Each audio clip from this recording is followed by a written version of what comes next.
power to get Giuliani, to get Mayor Cuomo, Mario Cuomo, to get Howard Stern, to get all your people that like to malign us and plague us and oppress us.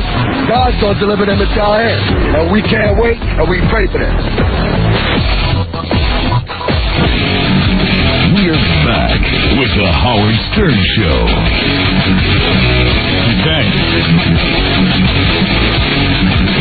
Time to update you on our Ku Klux Klan man about town, Daniel Carver. We haven't checked in a while. When's the last time we talked to Daniel Carver? Oh, seems like years, doesn't it? Sure does. We gotta ask that guy.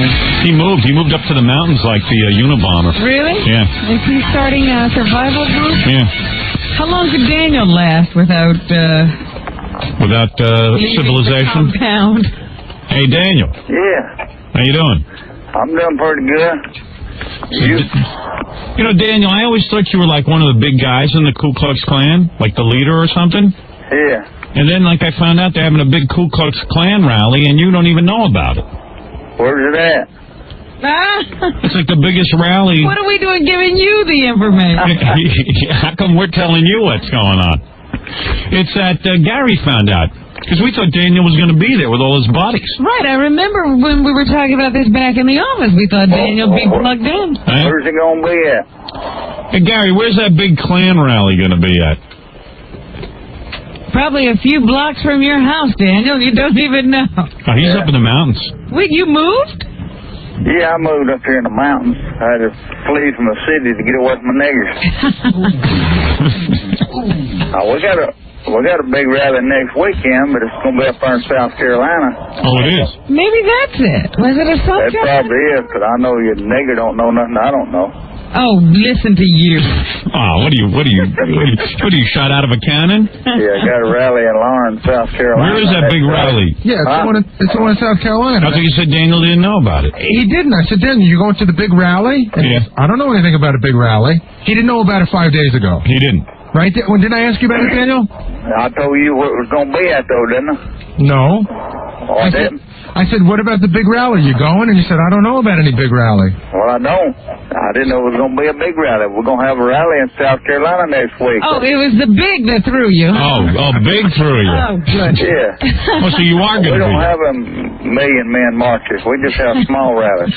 I had an idea for a game show where we'd, I was working it out. I thought we'd get Daniel Carver and all his buddies, like, up in the house, and get him on the phone, and let's see for prizes who hates black people the most, and then to play with the Jews. And see which Who's the best racist? Yeah. You're talking about. Yeah, I had this whole concept in mind, and we said, hey, why don't we get a bunch of your buddies? He goes, I don't have no buddies.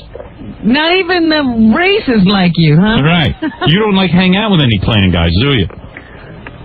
No, not too many. Are you a member of the Klan or not? Of course I am. Oh, I thought you were thrown out. No, who told you that lie? I heard that you weren't involved with the Klan anymore. You were into your own splinter group. Huh. Well, that's what the Klan is, a bunch of splinter groups. Now, let me understand something. Do you have your own Klan? I'm in the Klan. Do you go to meetings? Yeah, like what chapter are you in? Huh? What chapter are you in? Well, I was the Invisible Empire, Knights of the Ku Klux Klan. Oh. And are you like the president? No, we can't have big organizations and call ourselves leaders anymore because these filthy niggers keep suing us. Every time we get a group of a few people and something happens. Who taught them to use the courts, darn it? Yeah. Oh, that's right. That's what happened, didn't they? They sued you. That civil rights attorney down there in Mobile, Alabama, Montgomery, wherever he's from, Morris D's. Oh, so officially... So you can't have grand wizards and all that stuff anymore? No fun. Not unless he wants to be sued. It's getting where we can't even have cafes. I mean, hell, Shawnee's got sued by the niggers. Wendy's got sued by the niggers. You can't even have cafes. What do you mean? What are you talking about, cafes? You're talking about Denny's when they got sued? Do what? What are you talking about? The Denny's thing when they got sued? Yeah, Denny's got sued for not providing #1 service to a bunch of niggers. Shoney's has been sued by the niggers. And they're getting $1 million judgments. You know, I'd forgotten about all that already. Shawnee's I hadn't heard about. What is Shawnee's? It's another chain, you know, that you see on the roadside when you're traveling around. Shawnee's got sued? That's right. Because the service wasn't quick enough? That's right. They had, and they were ordered to pay $132 million in 1993. Who gets the money, Daniel? Who gets it? Hey, Robin, you should get some of that money. Civil rights attorneys get most of it, but they use the niggers to get it. I see. Morris Dees, he don't like niggers no more than I do, but he'll sue them to make money for himself. What was that? Well, he's saying that the attorneys end up getting all the money. No, he said this guy, he named a guy, and he said he doesn't like this. Morris Dees. I said Morris Dees, the civil rights attorney, he don't like the niggers no more than I do. How do you know that? He uses them to make money for himself. Now, how do you know Morris Dees doesn't like black people? Huh? How do you know? Well, nobody like them. You're convinced of that. Of course I am. You don't like them either. You just got that and sitting there so you can tell nigger jokes and get away with it. How dare you? Well, you'd be wrong. I like many black people as I like many white people. Hey, you don't do no such thing. You don't believe me, huh? No. Hook me up to a lie detector. Well, I hear you all the time. You're betting how niggers commit so much crime. Well, there is a high proportion of crime in the black community, but that doesn't mean I hate black people. No, but you know better than get around them. You got one in there in that safe office where you have to go through a security checkpoint to get in. But I bet you don't see you around her. Aren't they stupid? Well, that is true. We have to run her through a security checkpoint, but that has nothing to do with her color. That's right. That's right. Anyway, so where did you move to, Daniel? I want to come visit you. Now, let's get this right. Now, why did you move to the mountains? I don't understand something. You had a nice little place there, but weren't you getting some flack for your front lawn and because you had those, as you call them, what do you call those? Cement niggers, nigger statues. I got more trouble with my signs up telling about niggers, but I didn't. So you had signs. You had signs in front of your house talking about black people. So they started getting on you, and now you've moved up to the mountains. Well, they did. I won that argument, and they agreed that they couldn't force me to move my stuff. I've been building this house in the mountains for 2 years. Oh. And I've been building in the mountains to flee from the niggers because the cities are getting so bad. Well, they're not safe. When is the Attorney General of Georgia said a couple of weeks ago that the war-zone streets of Sarajevo are more safe than the streets of Atlanta, Georgia. So now you're up in the mountains, and do you have running water and electricity? Of course, yeah, I got running water and electricity. And are you moving up there with a bunch of other people? No, I live all by myself, me and my wife and children. Now, what about the kids? How do they go to school? I take them. You do? I was going to say, don't tell me you're teaching them. Homeschooling. Now, what do you think of these? Plenty of that too, though. Now, what do you think of these guys? This guy, the Unabomber, he was up there in the mountains too, wasn't he? I don't know nothing about him. I don't know if they got him or not. And how are you making money up there? How do I make money? Yeah. I put roofing on. I still have to drive back to the city to work. Oh, you put roofing on houses? Yeah. Now, what about those freemen? Are you into all that? No, I ain't into that. But I'm sure that the government is harassing them unjustly, just like they done Randy Weaver and just like they done Waco. You think so? Of course. Well, from what I read, those guys weren't paying their bills, and they were ripping people off and making sure the town people were all... bad checks. Well, then why ain't the people complaining? What's the FBI got to do with it? Setting up their own court system and threatening people's lives? You know? Well, if they break the law, they got state laws there. What's the FBI got to run off down there for? All right. Well, hey, listen, what can I tell you? Hey, here's a woman. She don't like that I put Daniel on the phone. She is against it. You on there, honey? Hello? Hello? Is this Christy? I don't know. It doesn't sound like Christy. Christy, she hung up. She hung up. She's afraid. Christy? Huh? Oh, what's the matter with you? What do you mean, what's the matter with me? You don't want to hear what? You don't want what? I can tell her voice that quick. I can already tell she's a nigger. You are. Oh, wait a second, honey. Now she really proved it. Hey, honey, you cannot say the F word. I got to bleep you off. And Niggers can. Excuse me. If I you am speak, you have to say it. It's the only language she knows. Excuse me. You Ain't are no excuse for you. disrespect to this world. You know this? Ain't no You know excuse that for you. it's a sin to be prejudiced? Do you know this? No? I'd hope you burn in hell. well, Okay. Cut her off. cut her off. Yeah, hang up on her. We don't make no filthy mouth naked on the radio. Now you're saying this is? Are you a black woman? No, I'm not. Daniel says you're black. No, I'm not. I'm Cherokee. Oh, Cherokee. Yes, I am. That's same thing. Yeah, My ancestors said the only good Indians are dead, ain't it? What? Let me ask you something, Daniel. You don't like the Indians? Excuse me? I like white people. You like white people? What about the Indians, though? The Indians? Well, what my ancestors think about them. Oh, honey, They they're said my the only good ancestors. Indians I'm are dead proud of them. Hey, we play What's- cowboys and Indians. We're fixing to start playing You cowboys all and took niggers. this land away from us. Us. Took it away Not the from black you. people, us. That's right, because we were That's so right. intelligent. We You're come down there with guns, and y'all was so You are sick. disrespect to this world. Somebody needs to shoot you in your head. You I know know that? it. You're a savage Because if enough to somebody do it. don't shoot you, That's why I God's moved gonna the mountains, burn you to nigger. hell.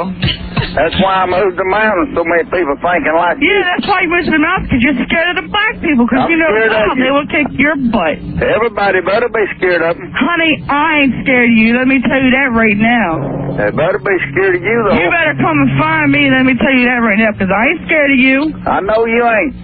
I know You because better you're a know, 'cause savage. you're a redneck. That's You're what a you jungle are. animal. You need your order left in the jungle. Yeah, yeehaw. Why don't you go ride your horse, honey? Now, let me tell you something. Daniel, I think she's coming on to you. I don't think so. I don't come on to people that are disgraced to this world. You too, Howard. Well, let me get some. You are disgraced to this world. Thank you. No, yeah, you better thank you. Funny, isn't it? Hang up on that trash. All right. I can't believe Daniel wants to cut somebody off from their free speech. Hey, this is his time. Free speech. You can't talk without using four-letter the words. Now, we're just trying to understand the racist point of view. That's all. Probably where Mama talked when she was a baby. What?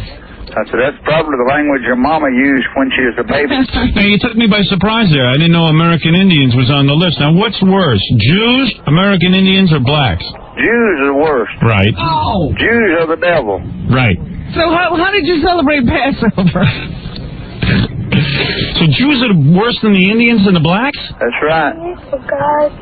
Niggers was animals. I've told you before, niggers are animals, but Jews are the devil. Hey, Daniel, who was that on the phone there with you? That one of your kids? Yeah, that's my grandson. Oh, your grandson. So you don't have a child that young, do you, Dan? Yeah, I said, man, Daniel's pretty frisky up in the mountains. Going for it. All right, so, do you think we got a good update here? Any other questions left for Daniel? I'm shocked that he'd moved, but you're up there in the mountains now, and you still come down to the city every once in a while, so you're still not safe. You growing your own food? No, I still sell these T-shirts and hat pins, patches and stuff. Oh, you mean you still got the same address? You mean you're Still selling? got the same address at Post Office Box in Oakwood, 446. Now you're selling what? Different. What do the T-shirts say? I got a T-shirt now that says I ain't a racist. I just never met a nigger I like. Now, are those selling briskly? Yeah, they sell pretty good. And do you still have the sign set up and all your statues? No, I didn't bring that to the mountains with me. Really? No signs in the mountains? No, I'm undercover. Now, what did you think of the police beating the Mexican people over in the... Well, they ought to beat them. They should have beat them before they crossed the border. Wow, unbelievable. You ought to go to Mexico and beat up Mexicans? That's right, beat them when they come across the border. Now, hey, I don't know if you read about this, Daniel. I was accused. Remember, you were on TV and you defended Pat Buchanan. You on said CBS. You said you liked Pat Buchanan, right? That's right. And then Pat Buchanan's people blamed me for putting you up to it. He said you were a Howard Stern a guy who was put up to it. I had nothing to do with that, right? That's right. Now, I want to go on record. I like Pat Buchanan all by myself. You don't need me. You never listened to me about who to like, right? That's right. Yeah, I got blamed for that. Yeah. I don't guess they're going to sue you, are they? No, I don't think so.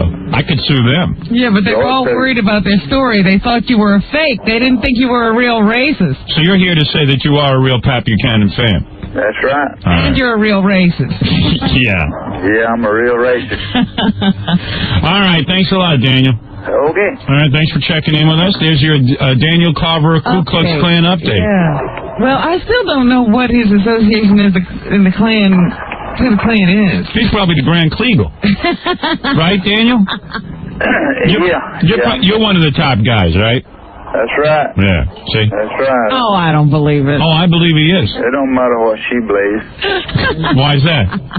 She's just an ignorant nigger. That's right, Daniel. That's right. And that's a great organization, and I'm glad you're heading it. I know it won't do very well. It's been around nearly 200 years. Yeah, and you still haven't gotten what you wanted, have you, you dummy?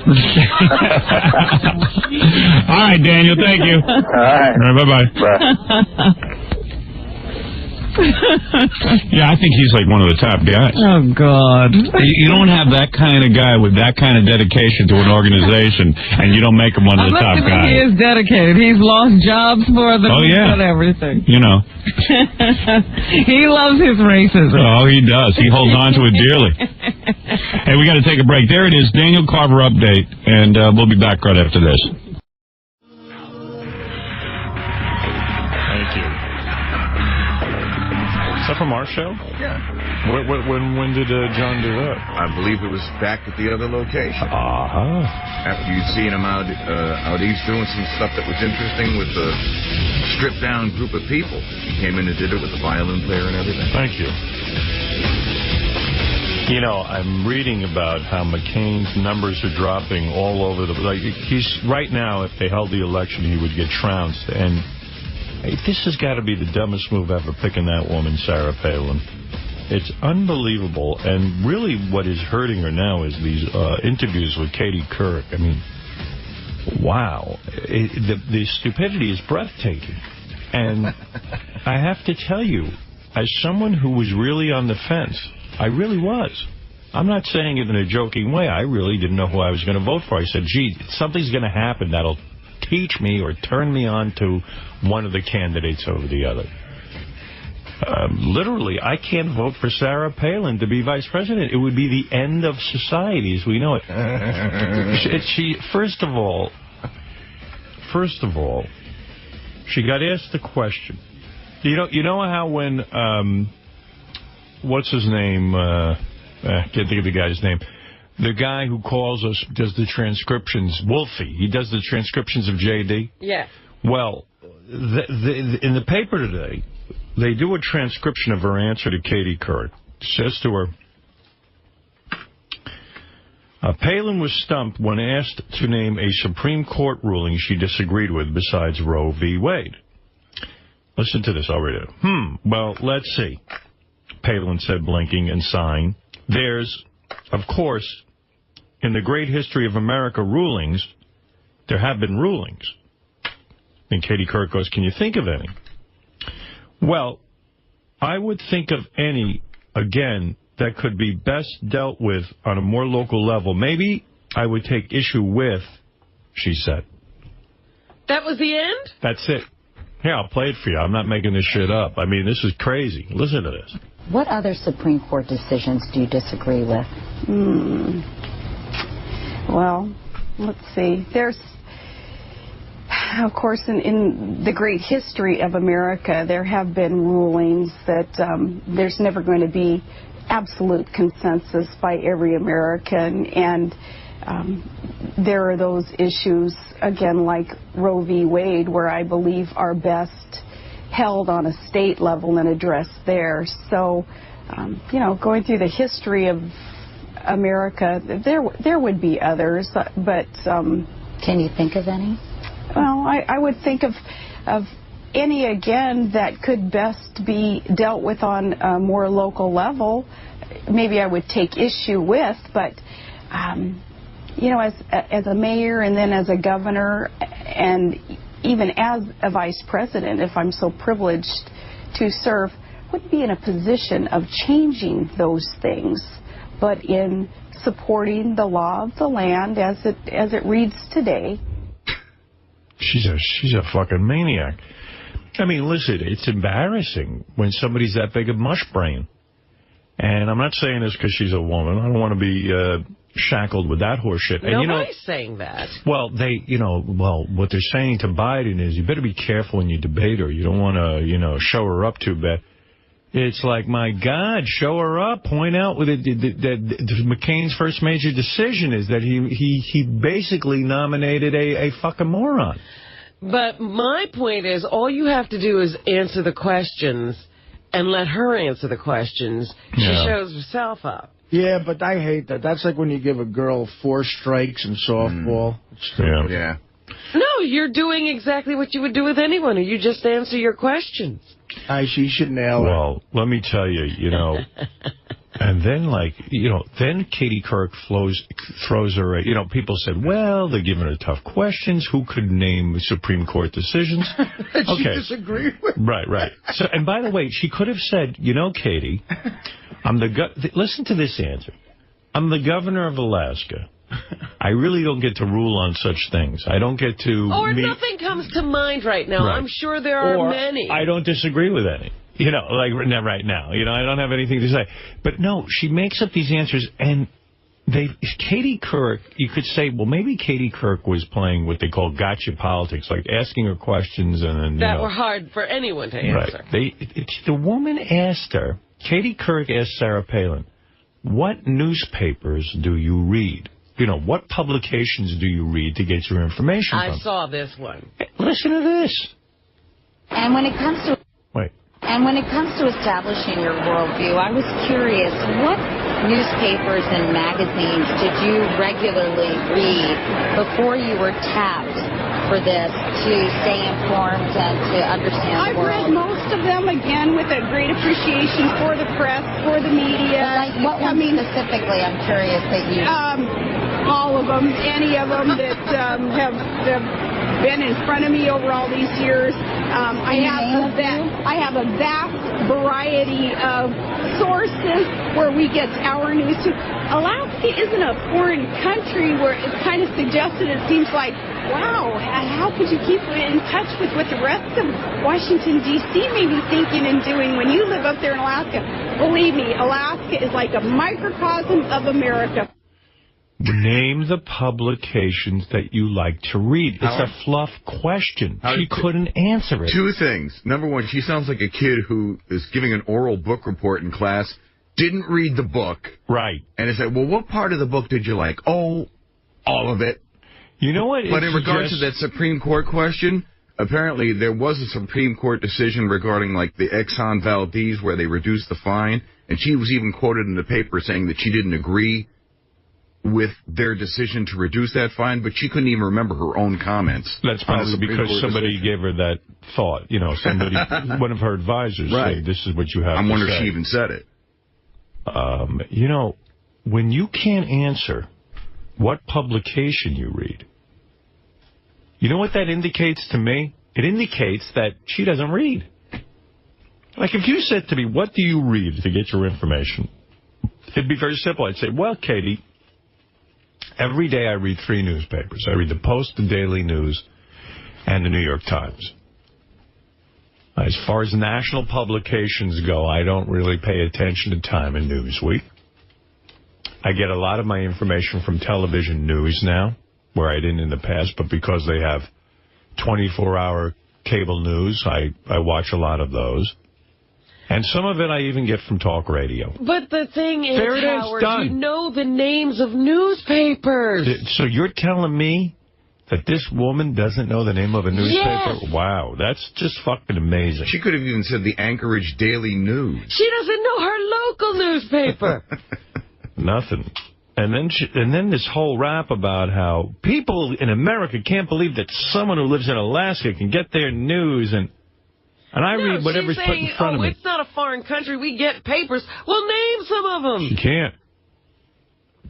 She doesn't read. She could have even said, I'm not a big fan of the New York Times. McCain, I think my father made this point. He said, I'm sure McCain didn't even have anything to do much with this decision, which is even more distressing.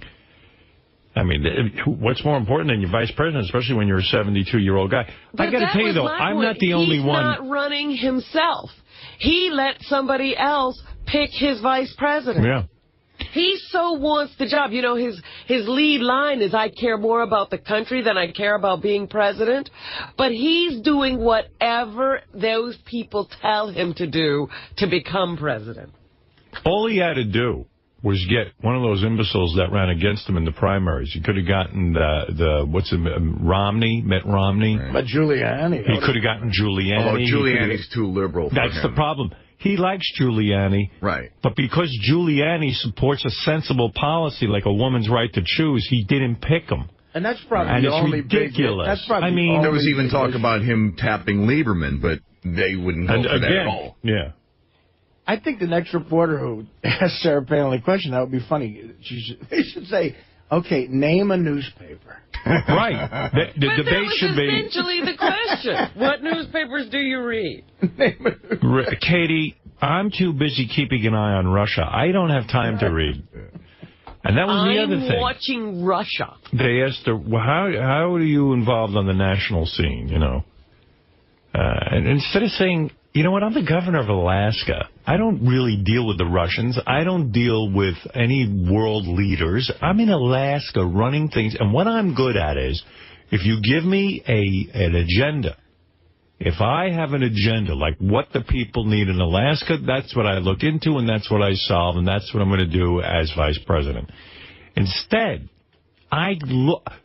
Alaska's near Russia, and I can look up in the sky and see some planes once in a while. I mean, you got to fucking be kidding me. But she actually claims that, you know, they do have to talk to Canada every once in a while. But she couldn't tell you what they talked about. Because she doesn't talk to Canada. She's talking to that husband and the 5 children. You know, this is a great country because she, as governor, made $125,000 last year. Her husband made $100,000. I don't know what he does. But meanwhile, their net worth is $1.2 million. They call it a ragtag mishmash of deals and things. So not that she's a super wealthy person like McCain or even Obama. Obama's not super wealthy either. Compared to her, he is. Well, 1.2 million somehow she's worth. I mean, where did that come from? Honestly, where did that come from? Well, that's my point. Where did he, you know, what's he making? Snowboarding is his thing? He makes, I heard it on the news. You know what he does? Snowmobiling. He races snow machines.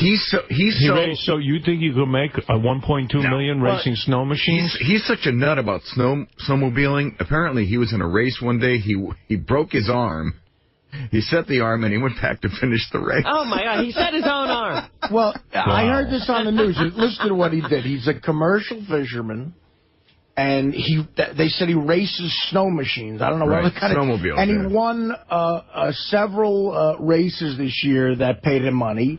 And the rest is all from commercial fishing. And he also works for... You're telling me... He also works for BP Oil. They could be worth $1.2 million based on being a commercial fisherman. I'll become a commercial fisherman. And a snow machine racer? There's a lot of money in fishing. You know what? This guy's my hero. Make him the vice president. Get out of here. Fishermen are always screaming. I mean, if you own a fishing boat and you fish, there's a ton of money in it.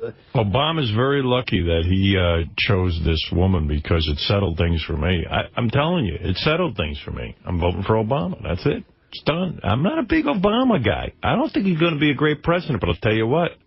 He certainly made a better decision as to who's going to be his vice president than McCain did. And, you know, and there's a couple other things, too. To have a net worth, that Obama says, so I'm willing to pull the lever for him. Well, to have a net worth of $1.2 million, you got to remember, you probably got to make about $3 million a year for a few years to net that. That's right.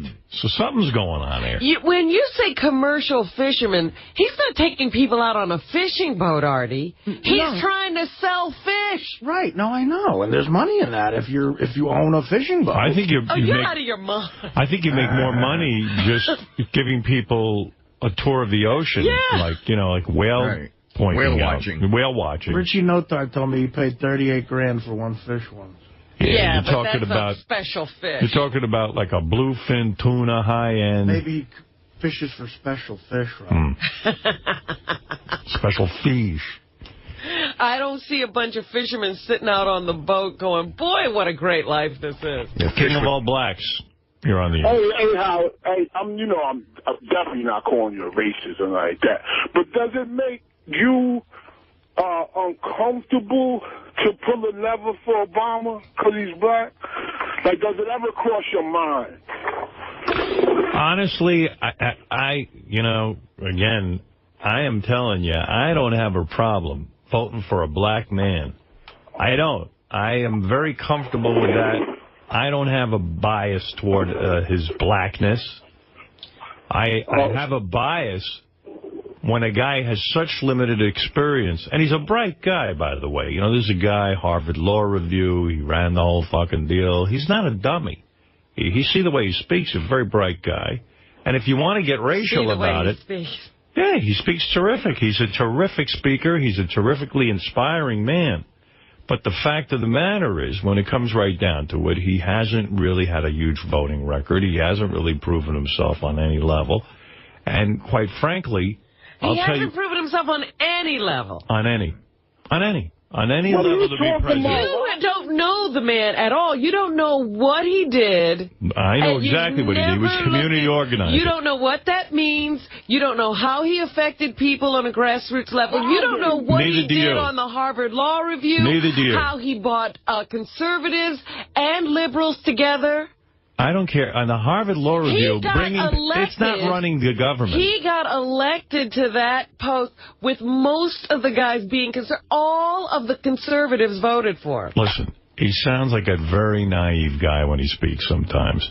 He doesn't really have a command. Just because he wishes for a better America. I'm voting. He can wish all he wants. You got to have some brain power. Bush has no brain power, so this guy at least has a brain in his head. Now, some guys in the United States history who ran for president, like Adlai Stevenson, were brilliant intellectuals. And what experience did Lincoln have? Well, Lincoln supposed he had no experience. Listen, like I say, you don't know.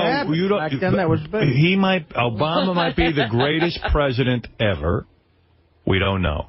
The question was asked to me, is his blackness an issue? Now, first of all, if you're going to make race the issue, he's half white. So black people could say, he's not black, he's white. But that's a good question, King. Like, anywhere in your mind does it ever... I don't have a problem with him being black. That's not my issue. Would you know if you did? Sure I would. I'd say to myself, I can't, on some level, I know myself enough to say... Some of these things are very subtle, Howard. You may not be aware If it's that subtle, good for me. I mean, I mean, even just like pounding the point home that he speaks well. That was why I pointed that out. What the does that mean? I'll tell you exactly what it means. You're being sensitive. I'm Bush, being sensitive. I've said it a million times. That's what they always say about me. No. Boy, she speaks so well. No, you got it wrong. I felt that way, too. You let me explain. I've said about Bush can't speak well. The guy speaks like a retarded human being.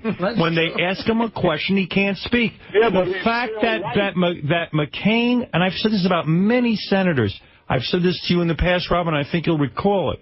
I said, I'm not down on a lot of senators and congressmen. I hear the way they speak.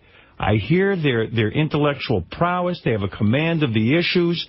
They have a command of the English language, and it's very impressive. Barack Obama is an excellent speaker, meaning he can put two fucking words together where Bush can't, and that goes a long way with me. I see that as a sign of intelligence.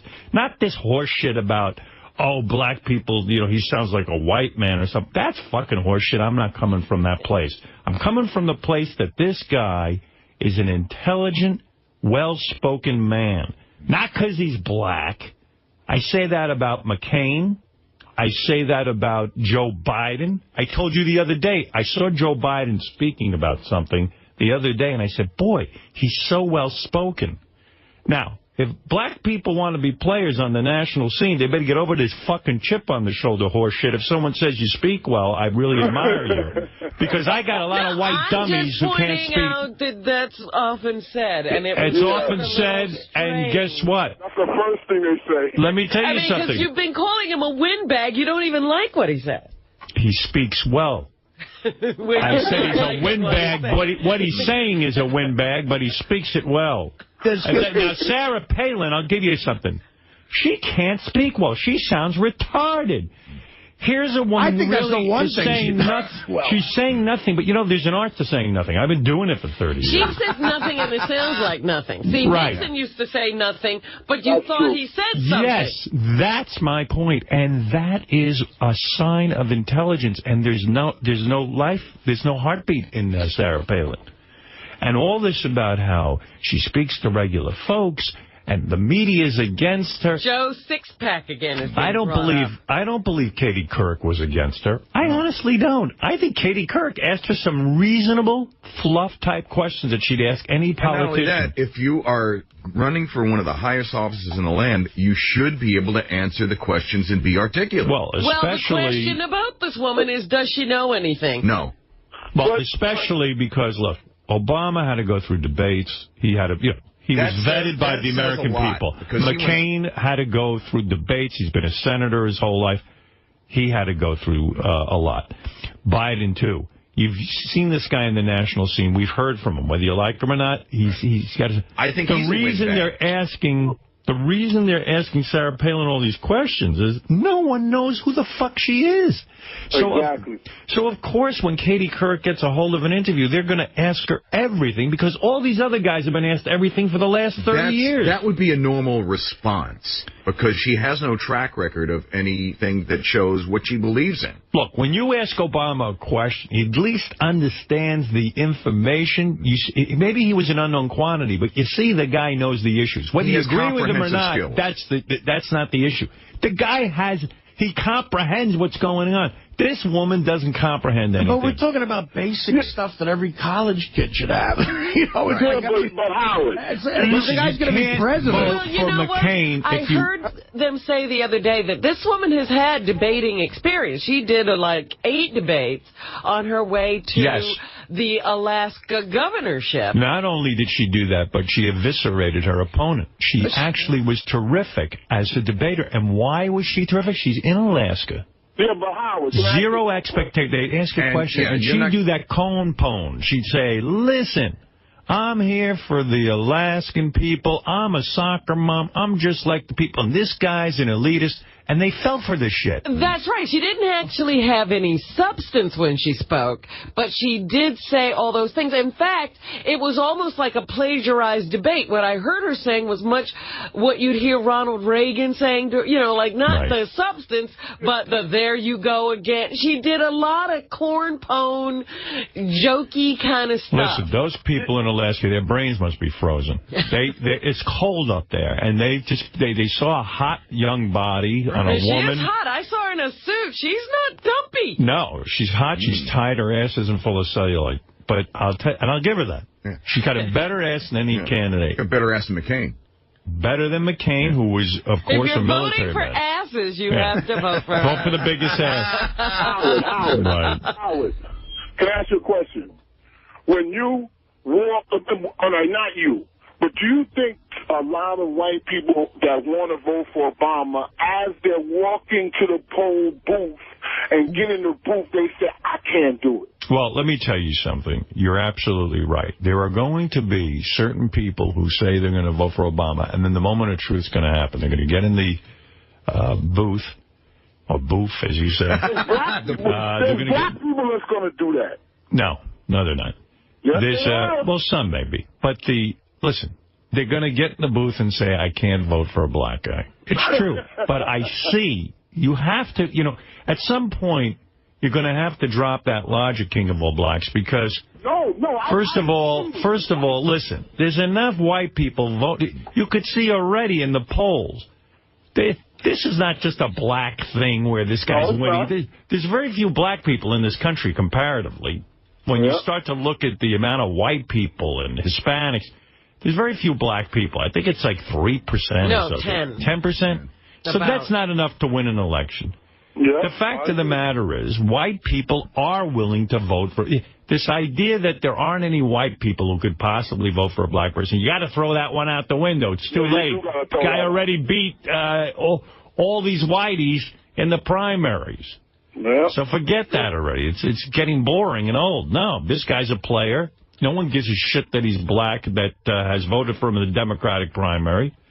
Some people actually have a lot of white people have a lot of pride. They're saying, you know what? This is a man who we can say we believe in, and we're proud that he's black. It's nice that he's black. So, but listen, the idea that everyone's racist is wrong. There are people who cannot vote for a black guy. You're right. But I think the majority of people will get past the idea that he's a black I would guy. vote for a black guy. I would just never tell my white friends. No, you can't do that, Artie. No. Hey, listen. And by the way, there are white people who cannot vote for a black guy, but it even shows you. Actually, it's 13.4%. Okay. Yeah, this white guy told me that to my face. But here's the point. Even with that, that's a plus for McCain. And still he's losing in the polls because of Sarah Palin. This is the biggest mistake any human being could have made who was running for president. And I dare say this, McCain doesn't want to be president. He does not want to be president. You think that for real? I do. When I see some decision like this, a woman plucked out of nowhere, hardly vetted, if at all. I heard that Rush Limbaugh was pushing her candidacy. He was. All summer. Yeah, he was. Rush Limbaugh, you know, and the funny thing is, for McCain to listen to Rush Limbaugh is so foolish. Rush Limbaugh was against McCain. And if Rush Limbaugh had so much power inside the Republican movement, why didn't he get McCain defeated? So, you know, McCain is doing the wrong thing. He took someone who's going to take his candidacy down. And, listen, I'm no genius Who do you think he should have picked? I'll tell you who. Mitt Romney, Giuliani. Take any of the guys that ran against him in the primaries. Who didn't run? I mean, but they his best friend is who's his best friend there? Lieberman. Well, not Lieberman. There was another guy who, beside Lieberman, who didn't run against him in the primaries. Oh yeah, I know what. There's a governor. I can't think of his name. But the fact of the matter is, young guy. Yeah, and I can't think of it. But the fact of the matter is, this is a guy who's been around in government. He doesn't know Sarah Palin from a hole in the wall. That's like me saying, I'm starting a radio show. Who should I hire? Should I hire Robin or some jack-off who just started in radio? Well, I go with Robin because I know she can do it. I'm not going to take an unknown. That's true. Now, moving on to your wedding. Go ahead. Are there going to be, I always ask you this, are there going to be any black people there besides Robin? The answer is no. Here I go again. Let me think. Are there going to be any black people besides Robin? I don't know. I got to think about it. I'm well, thinking. Don't you want me to feel comfortable? I was told no. You asked? The way you speak, you wouldn't feel comfortable with black people there. Well, stop that. I got to think, Robin. Are there going to be any? I understand the language even though I don't speak it. I'm so colorblind I can't even remember. I thought everyone was black. That's a shame, Howard. That's a shame. What do you mean it's a shame? What are you talking about? You're such a racist. No, I'm not, but come on. Just one. Listen, this is it. What is good? Robin likes to be special. It could have been none. Howard, all your travels around the country and in the everyday life, you don't run. He doesn't go anywhere. When did he travel around the country? Around the country. What country am I traveling around? Country. I mean, just walking around. Where do I walk? I walk a half a block at most. See, that's where you're confused. Well, then where did you get all of these white people around you if you don't go anywhere? In the buildings he's in, that's where they are. We came to him. Yeah, look at Robin. Robin doesn't even have a lot of black friends. She's in the white world. I'm in the same buildings he is. Where's she going to meet black people? You know Robin ain't got no black friends. Excuse me. She does, actually. I just don't know who they are.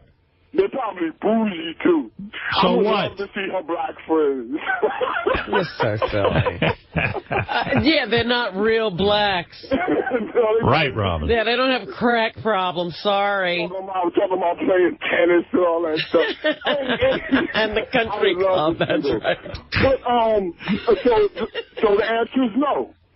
You know what? I would have to think about the guest list, but I don't believe there are, but there could be. You didn't invite Chris Rock. I actually did invite Chris Rock. His wife won't let him go. Oh. Yeah.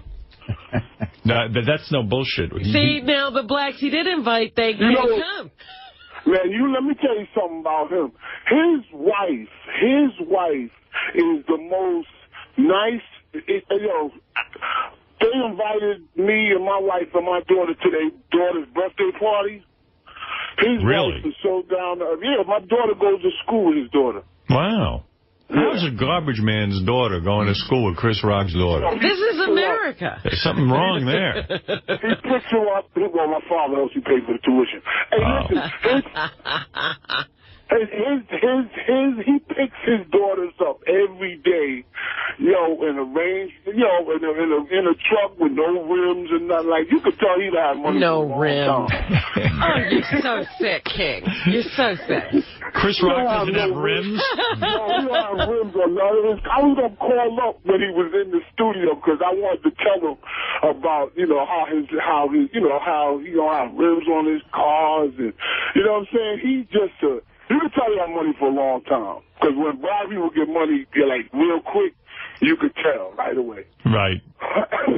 His money came in slow. It came in slow and it stayed long. Yeah, if he got quick money, he'd have rims. No, he'd have rims. And some big necklace around his... So you were in Chris Rock's house? Oh, no, he rented out Central Park Zoo. Wow. And they had this Dora cake. You should have seen the cake. It was almost as big as it was the biggest cake I've ever seen.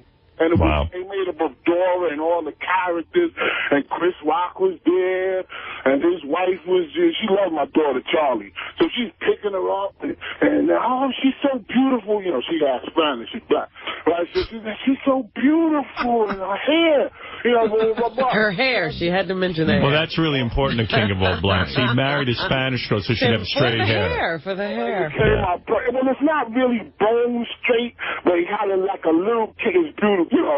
I love it. We know. It sounds adorable. Yeah, but anyway, his wife she's very pretty, and she comes to the PTA meetings, and she got her own truck, and he, but you just saw the people. They was taking pictures of him at the party, and that's how you must feel. Like, people always, like, even at your own party, always looking at you.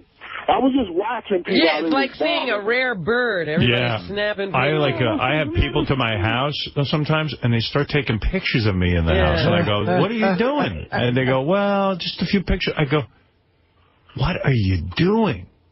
I said, can you stop that? Yeah, you should do the opposite. You should, don't pay attention to them. Well, if someone's in my house, it's pretty hard not to pay attention to them. No, he's saying they should be okay with you, calm and down to earth and not be snapping pictures. Yeah, they should do just the opposite with you. It's like usually if a dude brings his girlfriend or something and they come over and... Then the girl snapping the pictures? Sometimes I catch him snapping pictures. I go, oh, you're taking pictures? I go, and they go, yeah, I just want to have a few. I go... What? I go, they'll go, is it okay? And I'll go, well, I prefer you didn't. It makes me a little uncomfortable, but, if that's something you got to do, and then they go, oh, okay. Remember that guy I used to date who was like that? With the video camera. I'd look at him and I'd say, he obviously knows he's not going to be around long. He's trying to get all the... Yeah, Robin dated a guy like that. Every time we'd invite the guy, because Robin was going out, and I said, let me invite this guy to some stuff, hang out with him a little bit. And every minute with the camera, this fucking guy, and I was just like, this one ain't gonna last. No. I hope. What did you think about his special? Did you see it? Who's special? Chris Rock. I saw some of it. I missed it. That was last weekend, right? It's on demand. I know. Chris's problem is his first HBO special is so brilliant. I don't know that he's ever going to be able to match that. Well, that's the problem. You know, like when you come out of the box, it's just like Eddie Murphy's first one. No. The others were good, but there's nothing like that one. Yeah, Chris is, I mean, that first special he did. Which one was that? Big and Black? Bring the Pain. Bring the Pain. Right. That's right. That was good. This one was good. It was real good, but it just made you think too much. But it was good though. It made you think too much. That hurt. I know what he means. Like you don't want. There are comedians that'll make you laugh, and then there are comedians that'll make you think. Carlin was a comedian. Carlin was a guy who made you think, and sometimes you say, motherfucker, just make me laugh. My brain is hurting. Seinfeld does that. Oh, please. Right. Seinfeld's like a think, wants you to think about, like, dude, why does a bee spell his name with 3 letters? Yeah, but he wants you to think about stupid things. Every comic should hopefully make you laugh, even if you're thinking, because if they're not, then they become like a... Then they're a humorist, I think. Dice's first album, you just laughed real hard. Oh, yeah. That's hard to... I like a lot of racial jokes. I like a lot of... Like ignorant shit. You like jokes. But the one thing about the Rock special was a couple of bits that I saw were funny. Like he does the thing, it'll be impossible to have a black first lady because... Yeah, that was funny. Yeah, I'm president, no we president. Yeah, that was funny. But I found it distracting, the different city thing. Like, I mean, really, you didn't like that? Well, when he said, Rick Rubin said, you got to separate yourself from the pack, to me, what separates you from the pack is being great. Like, why? Like a lesser comic should think of a gimmick. That's a gimmick. He didn't have to do that. No, what's funny about it is it reminds you that, Chris is so good at making you think he's coming up with shit off the top of his head. Yeah. That it reminds you that it's a very canned act. Because, and it's very well rehearsed. Because now you're seeing him do it in different places. Yeah. And you realize, he did the same thing the night before and the night before. Yeah, and you don't want to... You want to get the feeling like he's just doing it for you. For you, I didn't understand that whole... Rock's argument for that, because I've heard other comics... Separate him from the pack. He's separated. He's already the top guy. He is the pack. The pack is everybody behind him. What separates him is the paycheck he's getting from HBO. Believe me, that's... But his argument for that would probably be like, look, people are idiots if they think, a comic does an HBO special off the top of his head. But no, but it's the point that he seems to be so spontaneous. You want to break that illusion. We know that it's a canned act. I mean, certainly you would know it from doing stand-up. But the fact is that he has such a good rapport with the audience. You feel like he's just talking for the first time. Sometimes you feel like, hey, did he just ad-lib that? Yeah. You got to fake spontaneity. That's right. It's an illusion. Because that must be the hardest thing. I mean, how could somebody like Artie? How do you stay on the stage that long and just keep? It must be scary. Is that hard to do? I'm blown out by the fact that you could even memorize an act like that. Yeah, how could you do that? Well, because the thing is, it is, by the time you get to the point where you're doing an HBO special, like I have like an hour now that I've been doing a lot, and I'm ready to tape it finally. You almost get bored with it. You could do it in a coma. Like, it becomes a monologue, like in a play. It's in your head right now. It's like, absolutely. Does it ever just pop into your head like you're sitting here on the air and you go, oh, there's my... Yeah, and then it's like, exactly how it ends. You even have the laughs timed out. And then it becomes, it's not as fun, because it becomes like a monologue. See, I would love that. Do you practice it in front of people, or do you do it by yourself? You have to practice it in front of people. I would love to have like an act where I could go up on stage and make a couple of bucks, and just always have it in my head. I just think that's so cool, and then be on autopilot. Well, and the whole thing is, can you actually make the audience laugh where they're supposed to laugh? I think that's what it gets to, right? Definitely. You want that. I thought it was weird, too, like... Chris Rock on his special wore 3 different outfits to show you that he was with 3 different audiences. Right. I couldn't remember, like, he was wearing a suit for one audience. Suit for Africa. a suit for Africa, and I went like, well, wonder why. Then I got hung up on like, why is he wearing a suit for Africa? He wore a black tie, like almost a Oscar type. Then he wore a leather, almost like a patent leather suit. That was at the Apollo. That's for black people in Harlem. And then he wore, I guess for London, he wore a... He wore just a regular blue suit. A nice blue, like Armani-looking suit. Yeah, and I'm like, gee whiz. It's like Cher, you know. I said, he doesn't need that shit. Well, you know what? Rick Rubin is from the music world. Yeah. Well, you know, Rick Rubin... and that's what happened. Rick Rubin listen. two of Dice's albums. Rick gave Chris the idea to do the 3 different cities. He says it would separate him out and show people how big Chris is. But, you know, in defense of Rick, like, Rick just was probably, you know, Rick doesn't get high, but he probably was just like, you know, hey, man, why don't you just try this? Yeah. And, you know... Somebody got to say no. Yeah. Just because Rick says it doesn't mean he knows what he's talking about. He's famous for doing that rap. Like, Rick Rubin produced Dice's 1990 CD, The Day the Laughter Died. Right. And it was right after that one you're talking about, Howard, that one that was amazing, that made him a star. So to do something different... He had Dice go into Dangerfields on First Avenue on like a Wednesday night at 1 a.m.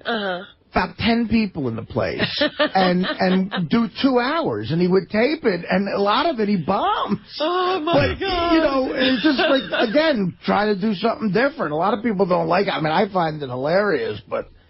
It's bombing. You're looking at it from a comedian standpoint. Exactly. Is that an act that Dice does? Like, is that an act where yo, I'm gonna fuck this bitch in the like? What? I just is that an act or is that really him? Because I don't know. I don't know, Howard. You would know better than anybody. The times I've hung out with him, he pretty much talks like that. I got to tell you. Isn't he Jewish?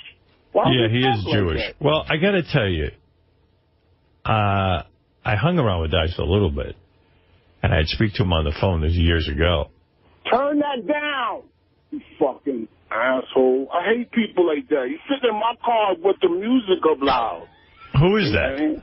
My friend. What the fuck? Like, you know what I'm saying? I'm picking him up. You see I'm on the phone. He's playing the music loud. It's 6 o'clock in the fucking morning.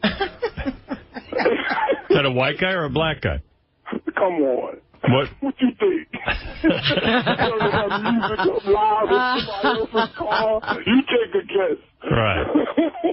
Is it a Spanish guy? No, it's a black guy. It's a black. It's a black. Get me a bagel, like I'm going to the store. Yo, go cop me a bagel. Cop me a bagel? Go ahead, Howard. Cop me a bagel. That's like a white guy expression. Yeah, that's what I'm saying. So, like, are you going to give me the money to get it? Like, you know, like, yo, why you in there pick me up a bagel like it's a quarter? Yeah, right. Like, hey, go get me a bagel. Meanwhile, he doesn't fork over any money. No. Yeah. Yo, cop me a bagel. Are you going to cop him a bagel? Yeah. I'm on something. But it is true, though. It's fucking asshole. All right, I got to go, King. I love you, man. All right, thanks. I'm coming to your wedding. We'll look for him. You know, it's so funny. I'm looking at the phone calls, and one says, line 4 is Jerry, who says, why don't you bust Ronnie's balls today? And then line 2 says, please don't talk about Ronnie today. Like, you know, it's such mixed signals. Jerry, just to understand this, you want me to talk to Ronnie today? Sure, why not? I mean, you busted his balls for 3 days. Let's just go for the 4th day, and then, you know, you just got to find something. I mean, he told Artie to fuck off yesterday at the wrap-up show. You can go with that. Or with the exact opposite opinion, here's Kevin. Kevin, you don't want us talking to Ronnie today, right? Hell no. It's not the Ronnie show. This is... Talking about Ronnie is getting about as old as talking about Sarah and Palin. It's almost something you almost want to turn your radio off for. No. Not at all. Oh, we got a debate. I like this. Definitely, man. All right, whoever wins the debate, we bust Ronnie's balls or not. Oh, it's fun. That's the whole show is busting balls. I mean, like I said, just keep it going for one more day, and then after that, then whatever. But it's just, you know, it's been the week has been hilarious because of that. And, all right, let me ask you guys a question now. What newspapers do you read? Jerry, you go first. Detroit Free Press, USA Today. All right, Kevin, what papers do you read? I read USA Today, National Enquirer, if you want to include that. Right. The commercial appeal from Memphis. All right, Jerry, what Supreme Court decisions do you disagree with? You know what? I'm not going to be vice president, but other than they should keep Roe versus Wade on there. But other than that, I'm not going to be vice president. So, Kevin, do you have an answer? The Supreme Court should have kept their nose out of ruling for Bush in the election. There you go. There you go. These two guys are more qualified to be vice president. I would vote for either one of you. All right, Jerry and Kevin, listen, I had decided today that we had busted Ronnie's balls enough that we were going to move on. But based on this debate, I'm going to stay with my decision. Real quick, I just want to say something. The 𝗦𝗫𝗄𝗿𝗱 for Mesquite, whatever it was. Mohegan Sun. I haven't gotten that fucking song out of my head all goddamn week. My Mohegan. Well, that's why they do it. I have to admit, I went around all day singing my Mohegan. There's lots of things to do. Lots of things to do. Get some food. My Mohegan. If you're in the Mohegan Sun, do you think you're out of something to do and you go, wait, what else can we do? Or get some food. We did that. Shopping. Shopping. And then, like I said, then it's get a whore. And then after that, I don't know what else you can do. Get a whore. Get a whore. If you're bored. If you're bored, get a whore. My Mohegan. I live in Detroit, and I have the New York feed for NBC and Fox, and that night I got home watching one of the channels, and there's that commercial, and I'm like, you gotta be fucking kidding me. And it just kept staying in my head, and that's all I've been singing all week long. All right, thanks, Jerry. Thanks, Kevin. Appreciate it. All right, there are alternate opinions on...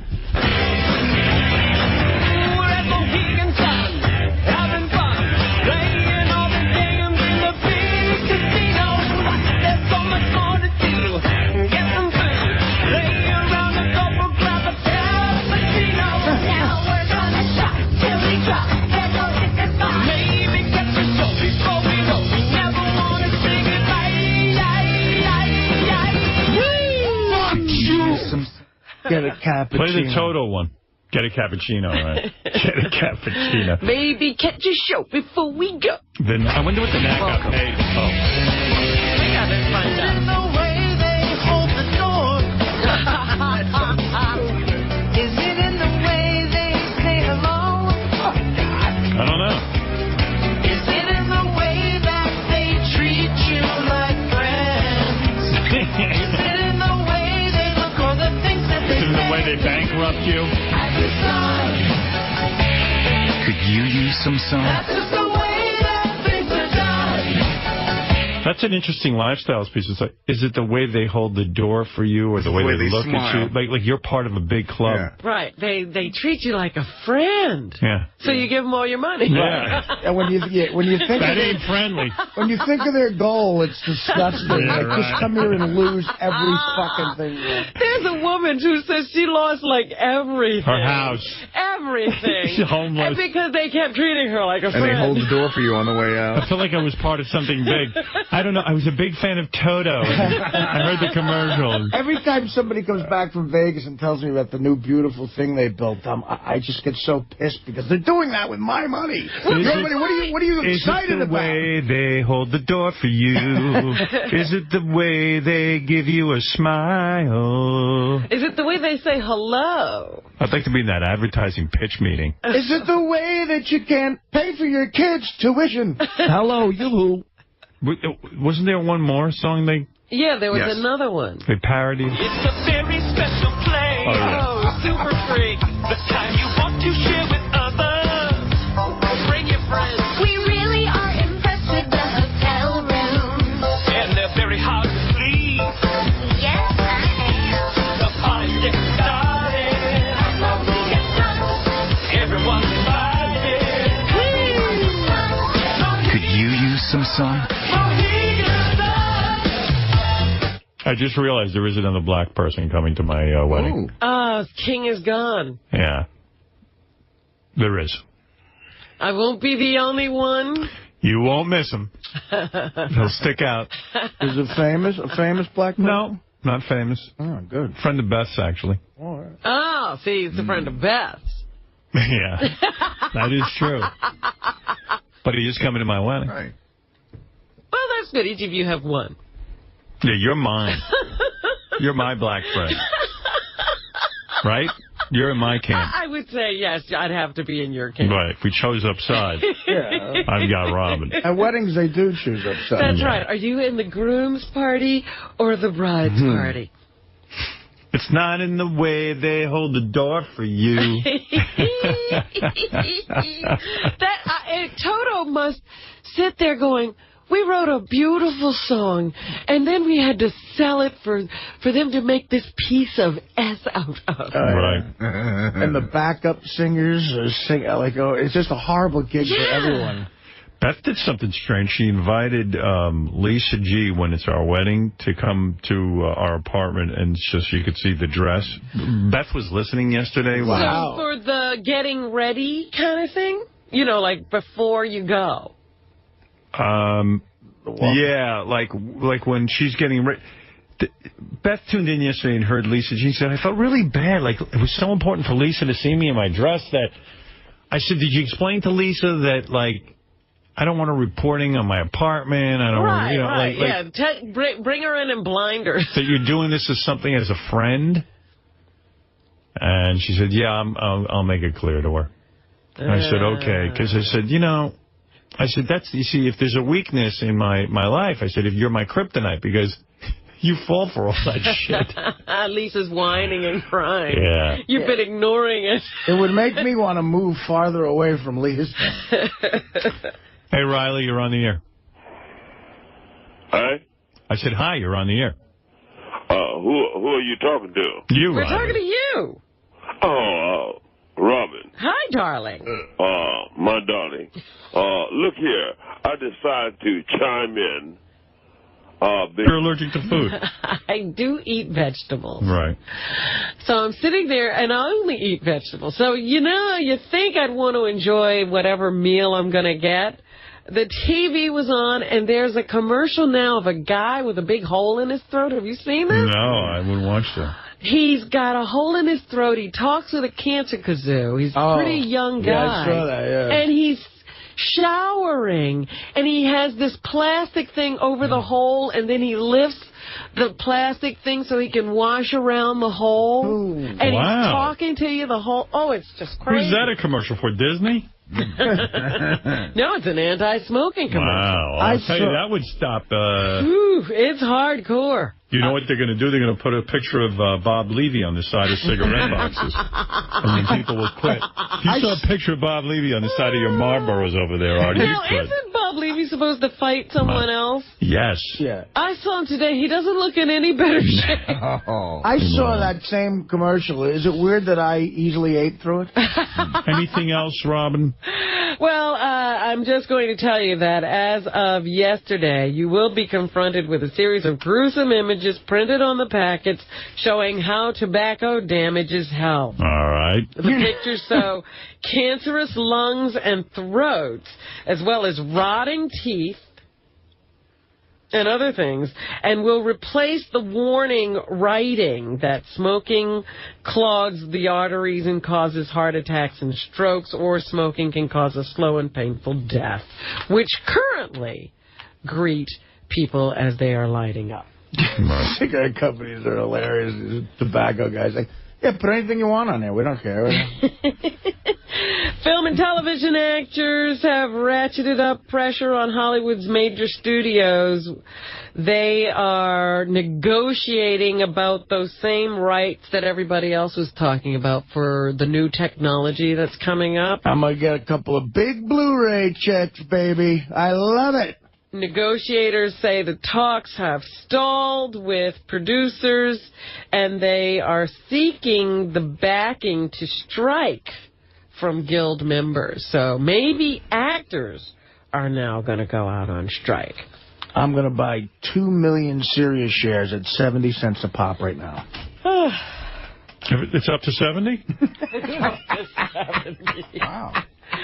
Here's a sign that when you're rich, people will never stop looking for you. Steve Fawcett, they still have people out there looking for him. What's my strike price on those options? Let me see. He disappeared in September of 2007, and they've never stopped searching. If you don't have any money, they stop searching for you before you disappear. They're like, we're happy he's gone. Yeah. A hiker in a remote area of California has found 2 aviation identification cards belonging to the millionaire adventurer, who is presumed dead after his plane went missing a year ago. So they found this stuff. Now they're saying that maybe they'll be able to find this wreckage. So there you go. The cards and the sweatshirt were found in a remote part of Madera County in the eastern Sierras between Yosemite National Park and the Nevada border. Right. But the wreckage has still not been found. Mm-hmm. So, still looking out there. Meanwhile, I hear that 2 Americans are going to try to cross-country ski to the North Pole. Wow. Now, here's another set of adventurers. Yeah, no one of these guys ever learned.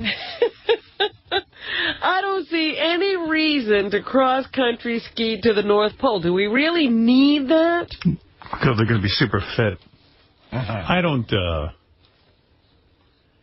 know, man. Especially these rich guys. Why do they want to be adventurous? I don't know. The more rich you get, the less adventurous you should be. Yeah, you think you'd sit home and spend your money. Yeah, go have some fun. Sitting at home. Some hot chicks. That's all the adventure I would need. What else you got? It sounds like, you know, they're just like everybody else trying to get out of the house. Pussy won't put you on a plane crash. What else you got there? The engineer who was responsible, they say, for that collision between 2 trains out in California had sent a text message just 22 seconds before the train crashed head-on into a freight train last month, killing 25 people. There you go, that texting. Cell phone records of the engineer who was among the dead show that he sent the message after receiving one. It was a big smiley face. They say he ran a red signal and collided with a Union Pacific train on September 12th. So, text messaging can be very hazardous to your health. Not if you're texting a stripper. Anything else? Afghanistan. We're losing the battle over there. Here is General David McKiernan, who says we need more troops in Afghanistan. The additional military capabilities that have been asked for are needed as quickly as possible. President Bush even admits the fighting has gotten tough over there. There's been some tough fighting, and we honor our American troops who have sacrificed. Yeah, we don't outfit them or give them help. We just honor them. They're still trying to come up with that financial rescue package. Yesterday, it passed in the Senate. Here's Senator Harry Reid, who says the bipartisan spirit carried the day over there, and that's why they got it passed. 1-3. I'm very, very happy with this vote tonight. I think it shows that when we work together, we can accomplish good things. I think it speaks volumes that both of our presidential candidates are here and voting, both supporting this legislation. All right. Here's Senator Mitchell McConnell, who says the financial package meant rescuing Main Street. This is about Main Street and not Wall Street. It's about unlocking the frozen credit markets and getting America's economy moving again. Also, Senator Barack Obama, who voted for the package, said this. I do not think this is going to be easy. It's not going to come without costs. We are all going to need to sacrifice. We're all going to need to pull our weight, because now more than ever, we are all in this together. Obama pimps white women and black women. Right. Here's Senator Richard Shelby, who says he voted against the package. We're not going to fix it with a piece of legislation quickly cobbled together in the back rooms of the United States Capitol. So he's still not for the plan. It did pass. Now this new revised plan will go on to the House to see if they can pass something over there and actually do something for the country. There's some new PSAs out to get young people to vote. Here's a clip of the new PSA, clip 1, 19. Who cares about global warming and the fact that our polar ice caps are melting? I heard polar bears can swim. I forbid you to vote. Stay where you are. don't vote? Because who gives a about terrorism? The right to choose, the right to... I'm sick of these hip commercials. Just say what you... Just tell people what you want them to do. They're using reverse psychology on us. Yeah. Don't vote. What am I, a moron? Who directed that? Rick Rubin? Rick's a genius. What? Because of the shit with the rock thing. It was a cross-reference. So it was a tag. It was a cross-reference from 6 o'clock this morning. It was a tag. Kim Kardashian was kicked off of Dancing with the Stars. She says it was a big accomplishment for her. People can't stand her. Doesn't she know that? No one's going to vote for her. They resent her being famous for nothing. I'm an extremely shy person, really reserved, and this was, each dance was like the... She's a shy person. Yeah, only wanting to be on TV all the time. Was she in a sex tape? Yeah. Yeah, that's shy. You're shy. Fuck you in your fucking ass. You're shy like I'm good looking, fucker. And she says America saw the real her on this show. This was a huge accomplishment for me, and I'm really glad that America got the chance to see the real Kim instead of this person that they've kind of made up that I was. Shut up. The Panama Canal was a huge fucking achievement. Who is she?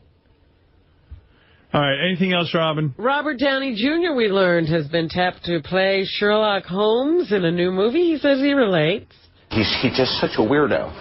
As a matter of fact, I don't care about Sherlock Holmes. I love Sherlock Holmes. I like Tarzan, Iron Man. Sherlock Holmes had superpowers. He was super deductive. I don't want a guy who can think real good. That's too normal. So good. There's a lot of guys who can think.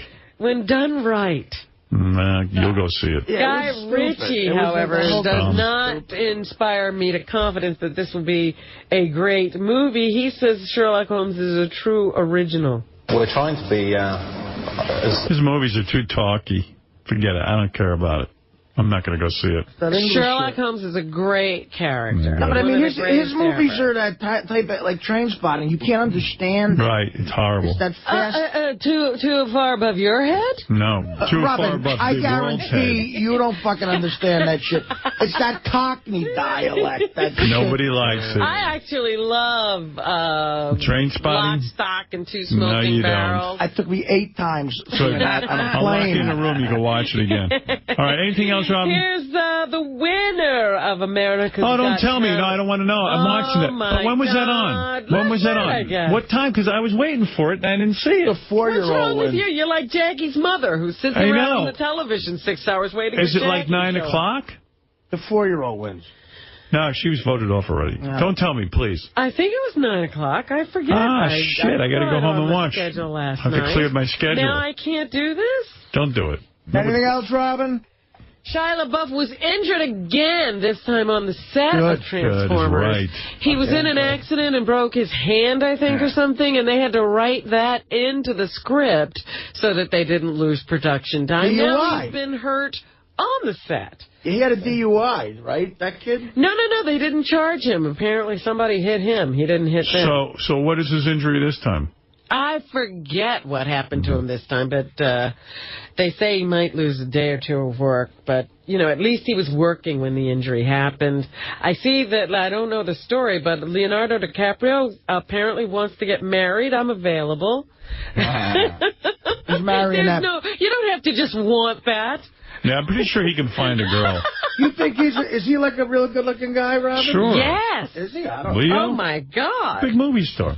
I don't know. He's a good-looking guy? Yes, he's a good-looking guy. He's got that classic kind of Is he better looking than me? Not you. Oh, thank you. You know, my mother's maiden name. But you're already taken. My mother's maiden name is Caprio. So I may have. This is a D, Caprio. Grandma Caprio. Go ahead. Anything else, Robin? Let me see. Rest in Anything peace. else? Fish is reuniting. That's a big story. Apparently, 4 years after The show Fish? No. Were they The good? rock group Fish. I love the show. Yeah, they're like the Jack. The PHISH group. Oh. They broke up 4 years ago. Now they're reuniting. Gee, I didn't even know they broke up. They are going to tour. That's stupid because they made a ton of money touring, those guys. That's where they made money. Well, they're going to make some more money. Now, I guess they figured it out. They'd better get back together so they can continue to make money. When I hear a guy's like a Fish fan, I know right away, like, he's a fucking asshole. I want to punch him in the face. Right. I went to a jazz fest in New Orleans in April. They played, and all their fans were 20-year-old kids. Their feet are so dirty. Yeah, clean your feet. I felt like going. Get a job. What's it feel like knowing your feet will never be clean again? You're never going to get that shit out of your feet. All right, anything else, Robin? Thinner people have a much different way of dining at buffets than larger people. Yeah, they don't eat as much. Yeah, USA they don't go Today up every reports researchers were recently dispatched around the U.S. to watch hundreds of patrons at all-you-can-eat Chinese buffets. What a waste of time. This is where our tax money is going. Among the findings detailed in the journal Obesity, now they have a journal, 71% of normal weight diners browse the food offerings before serving themselves.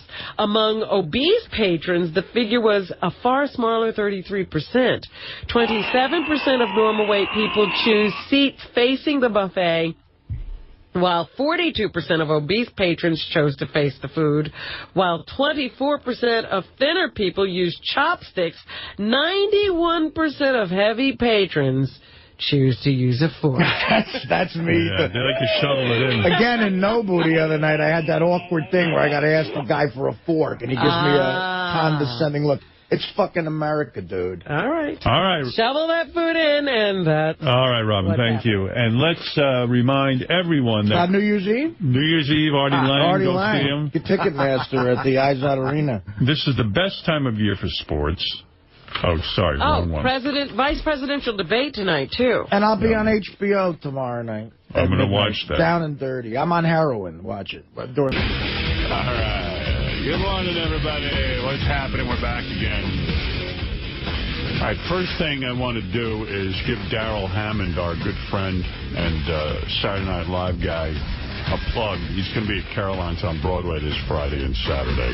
He called yesterday and said, can you throw me a plug, because he wants to get the word out there. I guess his other shows were sold out, but people wanted to go. This guy from Saturday Night Live does all those cool impressions. Go to carolines.com to purchase tickets. So there you go, Darrell. You know, we help out our friends. Oh, that's very nice. I didn't know we had that policy.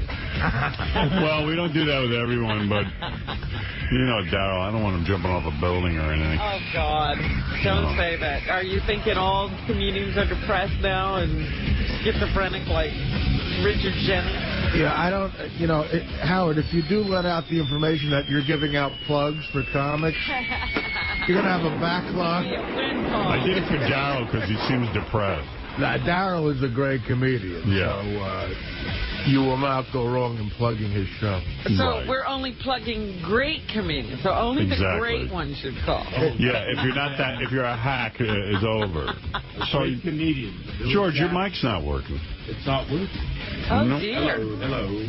I'm here. I got your mic up. Hold on. Let me see what this is. Try now. Good morning. Nothing. Not yet. Well, now try it. Good morning. Well, now you're on. Are we here? Sort of. Yeah, I think you get your mic a little further away from Artie's. There's some phasing thing going on. I'm pointing it away from him. Yeah, now I got it on. I don't know. Yeah, but he has to have it facing him. I see he's better now that it's right there in his face. You know, sometimes This is the way it was. Okay, this is better. Is it better? Oh, good.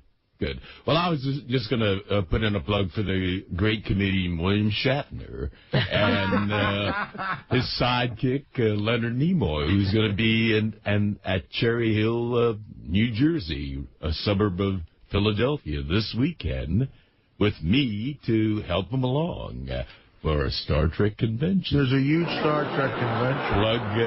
Cherry Hill. I might go. It's very close by. When is it, Saturday? This Saturday and Sunday. You should go, Artie. I really might do that. Why don't you? Well, Saturday I think I'm going to a Yankee game. Do any girls ever show up at those things? Oh, my Lord, yes. Are they pretty gross? Well, they're very alien. Yeah. Are any attractive people ever there, or is it just... Oh, yeah, we get attractive people. Like, have you ever seen a guy there? I mean, I know you're with Brad, but have you ever seen a guy there where you go, hey, you know, there's a really cute guy? I have come across many. Really? Really? And before Brad, not only did I just come across them. I mean, I don't know why. You used to take pleasure in them? You would breed with some of them? Well, I'm very giving to my fans. No kidding. You've actually gotten it on with Trekkies. Mm-hmm. Wow. Wow, George. Sometimes not at conventions, too. Why not? So he was saying on the wrap-up show yesterday about when George... and by the way, this is just because of the technical thing I'm moving away. It's not my homophobia. Oh, I know. I don't want to say... It's not because I have any aversion to you that I'm, pointing the mic this way. Whatever. But yesterday on the wrap-up show, George was talking about one particular extra while he was doing Star Trek. And when George talks about a guy he's attracted to, you could tell he ain't no straight guy. This is a gay guy. You know, like he's not bullshitting you. And he said there was one particular extra who was breathtaking. In his tight uniform. And you can see, like, George is one of the stars of the show, went over there, and you were probably, like, hitting on an extra and expecting the guy to, like, fuck one of the big stars. So did you bang an extra? Oh, quite a few. How do you know? I've got to remember. Brad keeps reminding me I'm on national radio. I feel like I'm just talking to you guys. When you were banging the extras and stuff, how do you know they're gay? I mean, like, how? No. You established that way before you start getting into it. Oh, that's good. You know why you're getting fucked in the ass? Listen, I'm not gay. You are gay, of course. George, I'm only doing this for you. Of course, yes. Your lines have been cut in that last scene.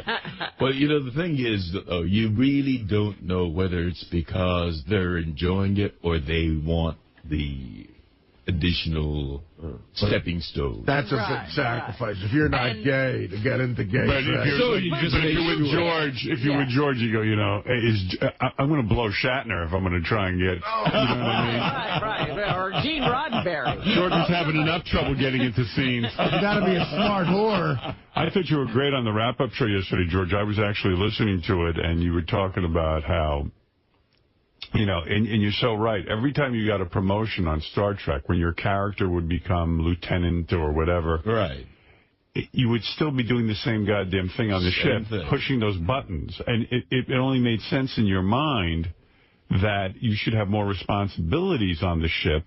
If you got a promotion. Therefore, more scenes if you got a promotion. I mean, isn't it the way it works in real life? But then George gave this logic that was just mind-blowing to me. He goes... What? I lobbied the people who wrote Star Trek, to make me. They said, I kept hounding them to be promoted. And they said, George, would you like to be a captain? And I said, yes. And I'm thinking to myself, the one thing you don't want to be as a captain, Because in Star Trek, all of the scenes take place on the Enterprise. So they promoted his ass right off the Enterprise. And while his character became a captain, you took yourself out of the fucking show. But do you remember that movie, Star Trek 6, The Undiscovered Country? All right. So that should really be subtitled Captain Sulu to the Rescue. Just but taking yourself and making yourself a captain in the world of Star Trek is getting off the ship. Star Trek is you want to be on the Star Trek. Well, on but the then, you know, Enterprise. the Enterprise is always in jeopardy. And Captain Sulu of the Excelsior saved that aging captain. Yes, okay, that was one movie. Well, his point is he became the focal point of a whole film, though. Because he didn't. Without Sulu. I didn't see it. Did you have a big part? It's a 2-second thing. Oh, it is. No. Come on. I mean, what's the classic definition of drama? Beginning, middle, and end, right? Right. Beginning, how does it begin? The first shot is on the bridge of the Excelsior with this brand new captain confidently sipping a cup of tea. So he got 3 scenes, Artie. No. And then the alien planet explodes, and that's when the pounding drama begins. Now, at the climax... When do you come in again? Well, hardly at all. Yeah, he only got 2 scenes. Captain Kirk is about to be blown to smithereens. And by the way, the guy pushing the buttons who took over Sulu's place, he was in every scene. Well, I mean, you know, he's about to be blown away, and I come in and blow away the Klingon. And the end, the classic ending of all Star Trek movies, on the bridge of the Enterprise. But this time, a humbled and grateful Captain Kirk looks at that big vast... That's all he wanted was a humble Shatner. And there is this giant image of Captain Sulu. And he, in essence, says, "Thank you for saving my ass." And then... George... But George, it's not real. You were What do you mean it's not real? Millions and millions of... But did your agent ever sit down with you and say, look... If you keep hounding these guys to make you a captain, you're essentially promoting yourself out of the film because you're going to that was my last film. It was, That's of course. But, William Shatner actually tried to talk you out of it. Well, no, that was Star Trek 3. Yeah. Not only talked me out of becoming a captain, he made sure that that scene didn't Well, thank God for him. Yeah, he kept you in the movie. Yeah, he kept you there. Oh, I should be grateful to him. Yes, you're absolutely right. I should get the larger perspective. Well, also, what we're saying is, like you say, The Sopranos, right? Like if Joey G had lobbied to be the head of the L.A. family. Right. They would have made him the head of the L.A. family, but he ain't in The Sopranos. The last show would have been a different show. No. But I see what As George points out, that was the last film he got to be in. But there's more than 6? How many fucking Star Treks have there been? There have been 10 Star Trek movies, but the others were the next generation. 4 more. I mean, Picard, Captain Picard. You see what I'm saying, Artie? Yeah, no, I get it. See, sometimes actors want to have... More so than a part that's bigger, a more important part. I understand he wants to be elevated, but he wants to be in the movie more importantly. Right. I made a grand exit. It would be like if Benji said to me, look, I'm leaving because I want my own show, and then he's on the internet. No. It's not like that. Well, as a matter of fact, Benji asking for a promotion. Right. To what? To be Will. Yeah, no. To get him out of this room. Right, exactly. He wants to be what, He wants to run our West Coast office. Well, no, like Will and Jason are producing bits, and they're producers. So Benji wants to be a producer, so now he's no longer in the studio. Well, as a matter of fact... I got to promote Benji right out of the studio. Exactly. I've learned a lot. Thank God for you. Howard? Benji, I'm giving you a big promotion. I'm making you captain. You're going to be running my L.A. office. And you know what, Howard? I want the title of engineer. You got it, Artie. I want to be an engineer. Now get out of here. Well, George, you've certainly displayed an incredible business understanding. Well, as a matter of fact, I am going to be on the internet. Captain Sulu is going to be on the internet on August 23rd. What are you Star doing Trek New Voyages. Okay. But Lieutenant Sulu would have been in Star Trek 11. Promoted himself right out of the gate. But it was great. I was listening to you on the wrap-up show. There was a lot going on there. Also, I heard you speak some Klingon. Although you don't understand it, you said you... Cock-cha. Cock-cha. Cock is in it. That's funny. Cock's in every language. No, it's cop. Oh, K-H-A-P. Cock-cha. But you don't understand Klingon, thank No, God. I don't. Yeah. It's an alien language to me. Are you completely whacked? Have you ever slept with a groupie who knew how to speak Klingon? No. When you sleep with a groupie, like with someone who goes to a Star Trek convention, are they like all over you for like autographs? Do they want to sleep with Mr. Sulu? Yeah, like do they start like doing weird stuff? Like, I can't believe I'm with Mr. Sulu. Well, one has said that, and that was a turn off. Right. It's not very erotic at all. Like, was he like, oh man, Mr. Sulu?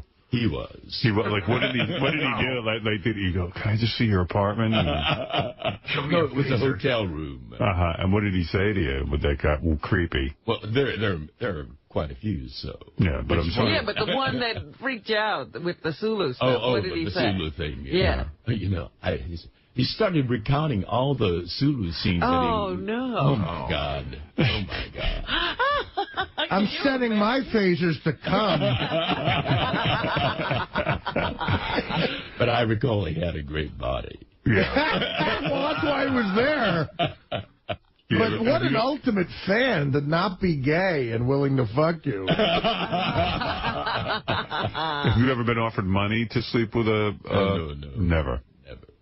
With a fan? No rich Star Trek fans out there willing to pay? They're not. You know, fans aren't like that. Yeah. They fuck you because they love you. Exactly. No, because they see the Sulu image. Right. Not George Takei. Right. Artie, what are you eating for breakfast, man? It looks like you're wrestling with it. Yeah, they brought It's bagel, but it's just glistening with melted butter. When he tore into that bagel, it looked like he was like pulling a worm out of the ground. I know. Well, George is giving his history here, and my bagel's getting fucking cooked. Yeah, it does look a little wilted. You mean the bagel, right? You know,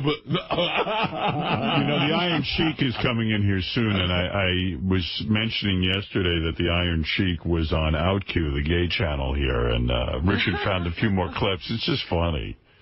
I can't wait for him to come in here.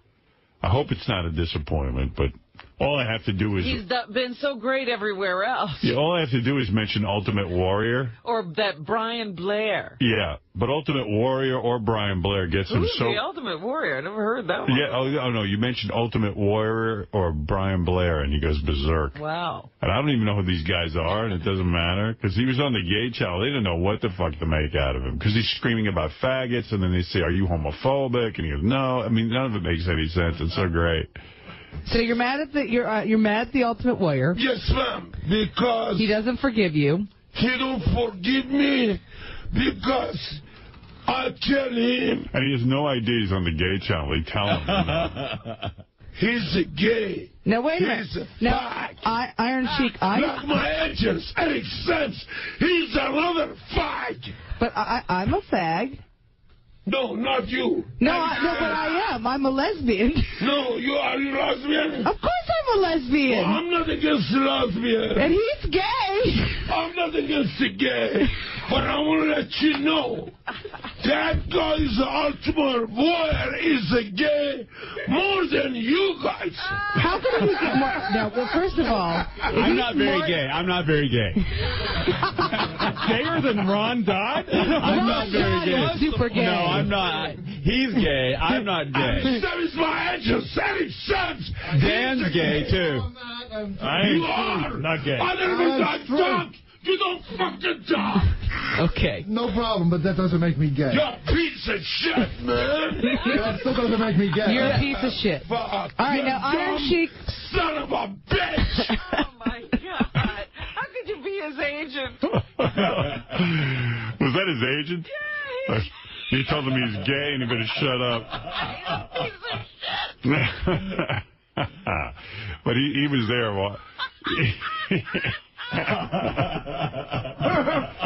Oh, my goodness. I'm a red. I'm not Altamar Boer faggot. Now, let me ask you something, Iron Sheik, because you've been using the word faggot a lot. Now, we do have a lot of gay listeners on our channel because we are the gay channel. So, you don't dislike gay people? No, I love gay people. They're intelligent people. They're smart people. They have good taste. But the dumb one, I don't like the dumb one. And dumb one is the Altamar boy. I'm not against the gay. I love the gay people. I respect them. That's their business. But the only gay I don't like, that's Altamar boy. Okay, so you like gay people, but you use the term faggot a lot. No, I bet he sleeps very well at night because he gets his anger out before he goes to bed. Okay, all right. I'm just trying to clarify because I don't want to. Don't get me wrong. I don't want. You're lesbian. Yes. And Rosanna. What is that? Roseanne Barr. She's not a lesbian. He's a lesbian. Rosie O'Donnell is a lesbian. Rosanna. Yeah. And she's a lesbian. That's her business. Yeah. And still, I like to have sex with Rosanna. Can he call my manager and tell him a few things? So he's in love with Rosie O'Donnell, I think, but he thinks it's Roseanne Barr. Well, yeah. No. I'd love Rosie O'Donnell if I thought she was Roseanne Barr. Well, there you go. Make a beautiful couple. So the Ultimate Warrior will be here. And he will, yes, it's going to be really a great day, I'm sure, when he is here. I mean, not the Ultimate Warrior, Iron Sheik. Oh, yeah. When is he coming in? It would be nice if we could have the Ultimate Warrior here with him. That would be amazing. Do you know when he's coming in? Iron Sheik, it just says coming soon.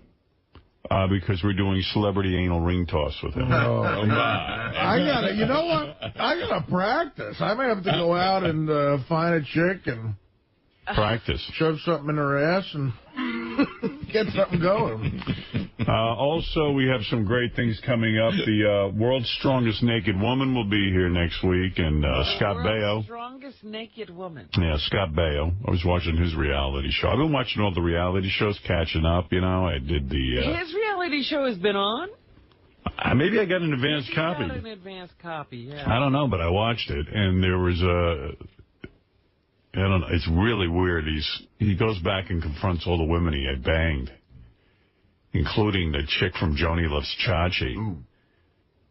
And, she's kind of crazy. Oh, you know what? What good does that meeting do? But she's not crazy in the show. She seems perfectly normal. But wasn't there a time where she was... She had to be handled, yeah. I don't remember that whole story. We had her on the show. It was a lot of fun. No, I remember you guys having that whole thing with Erin Moran, and you thought years ago. Seeing things or something. Scott Baio and her, and she went a little, I liked her. batty. No, she was always funny and very honest, and those Joni Love Chachi days, she was a piece of ass.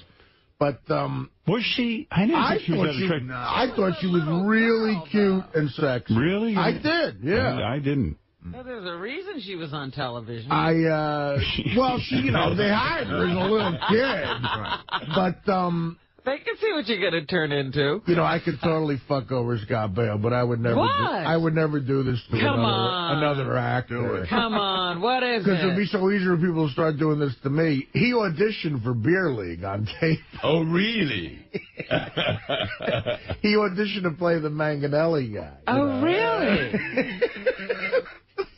He did actually... And did he get the part? Actually, well, you saw how good that kid was who played Manganelli. He was good. We were going to have... Scott Baio was really great in it. We're like, my God, we can't believe this. But having Chachi and the Karate Kid in the same movie, it's almost like an 80s nostalgia movie. Right. It might have been a joke.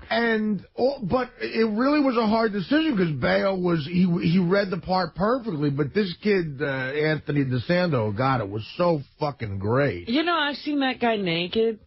Well, he was in a play, right? Yeah, he did a play about AIDS or something. It was baseball. He was a baseball player. Right. And there was a scene in the play where everybody just pretended they were in a shower. Yeah. And they Take all me just out. got naked. Yeah, Take me out. And started washing in front of us. A kid from my movie was in that.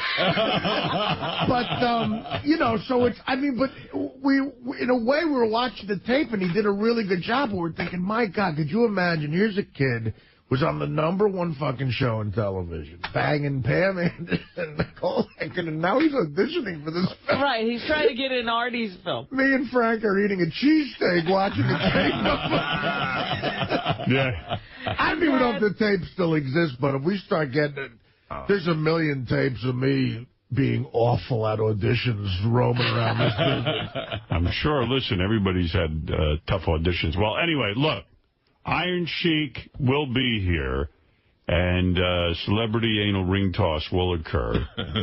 Also, 𝗛cie𝗿𝗿𝗍 will be here, and he can talk about auditioning for Artie's movie. You know, it's funny, though, because you haven't seen 𝗛cie𝗿𝗿𝗍. You don't see him on TV until, you know, like the last time it was Charles in Charge or whatever that show was called. Yeah. And he doesn't look like 𝗛cie𝗿𝗍𝗍 anymore. He's 45 years old. He held up a lot better than Aaron Moran. Well, 45. but he looks like 𝗛cie𝗿𝗍𝗍's father. Yeah. I wonder who he's banging now, too. I mean, he's supposedly trying to get married, right? Yeah, I saw the chick. Like, the chicks he's banging now, you know, are still good-looking chicks. Yeah. But they ain't, you know, Pam Anderson and stuff. He might have the most impressive list of any dude. Yeah, well. Think about it. I think a lot of chicks won't date him now because he's got the reputation for being a sexual asshole in the sense that he's going to fuck you and leave you. Right. You know, so I think chicks after a while just kind of get hip to that. And so now this chick he's with is like, you know, either you put up or shut up, asshole, because, you know, you're at the end of the line. You're 45 years old. You better. So what is the deal? He's a little worried about being able to walk down the aisle? Yeah, he can't believe he hasn't committed. I mean, to be 45 years old and never have been married, never to, you know, none of these chicks satisfied him. So he's kind of questioning his life, but again, he's doing it on TV with a life coach. Right, you know, yeah. so. And he couldn't get into beer league, so. Right. So you wonder the sincerity of the thing. And then I saw Daniel Baldwin. That was unbelievable. You got to see that? I saw him on Larry King last night. Daniel Baldwin, that's another weird thing. Like, Daniel Baldwin is so out of control. He's one of the Baldwin brothers. He's Alec Baldwin's brother. And had a really good acting career, did 70-something movies, had TV shows, everything. And he's such a coke freak that he literally just cannot get off coke. I mean, the guy is just horribly addicted. He knows it's ruining his life, blah, blah, blah, blah, blah. He has a $500 a day habit. And so he does his rehab on Dateline, you know. On 2020 or something Prime like that. Time. One of those ABC. Whatever the ABC one is. Yeah. I think it was Prime Time. They have a special now called like Private Lives. You know, it's basically a reality show. But Family Secrets or something like that. Family Secrets, there it is. But it's unbelievable. And like you just keep going, like, why the hell did this guy throw away his life? You just can't fucking believe it.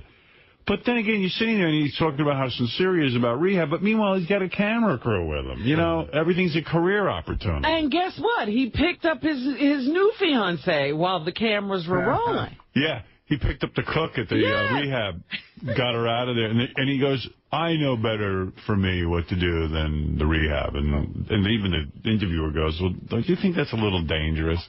You can see with these people, though, it's just chaos. They have to have total chaos. Unbelievable. But not only is he engaged to the cook from the rehab, she's pregnant already. They're engaged. And he's already got 3 kids that he's kind of missed watching them grow up. Right. Here, I'll give you it. Let's see what the best clip is here. And he's a born-again Christian. That's the thing that really bugs me. That's key. I kid you not, from the first time that I had smoked a hit of cocaine, I was in rehab 6 months later. Many visits to rehab would follow. You've been in 9 rehabs? From 89 to 93, in those 4 years, I was in rehab 6 times. You think you're an addict? He's got you beat. You're a piker. You're nobody. You got a lot to learn, pal, about addiction. I mean, seriously, this guy, I mean, you know how, like, there's a point where it kicks in with you, hey, I'm getting a movie, I'm going to get off heroin? Right. Yeah. So you try to save your career? Like, there is a bottom for you? Like, this guy's got no bottom.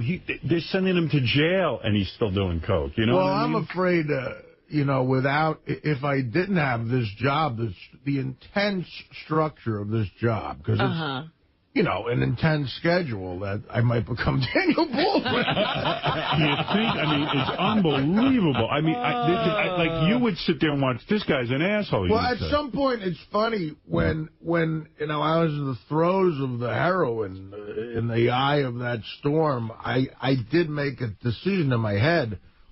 I was like, okay, do I try to get through the month-long shoot of Beer League on heroin and try to keep a supply? Because the only way that could have worked is a constant supply. Right. Like, I would have had to go to producers and say, look, you got to keep getting heroin here every day, and I'll get through the shoot. Or do I try to kick it a month before? And I decided something in me said kick it. Yeah, you see, like, he doesn't have that ability. Yeah, he wouldn't have said kick it. He would have kept the cocaine coming. And the reality of kicking it for me was to have to not come in here for a week and deal with those consequences, try to bullshit everybody that I was drunk for a week. And, you know, it's like some people don't want to go through that. They'd rather keep staying high. Because he's got, like, gray hair and gray chest hair. Like, he's too old to be a cokehead. Like, you know what I mean? Like, it's funny when a 20-year-old is out of control. In your 20s, you're like, it's cute. He's a 20-year-old cokehead. Yeah. This guy's like I don't know, he's 50-something. With 3 kids that he never sees. Yeah. And, you know, it's the whole thing. It's really ugly. When I used to go...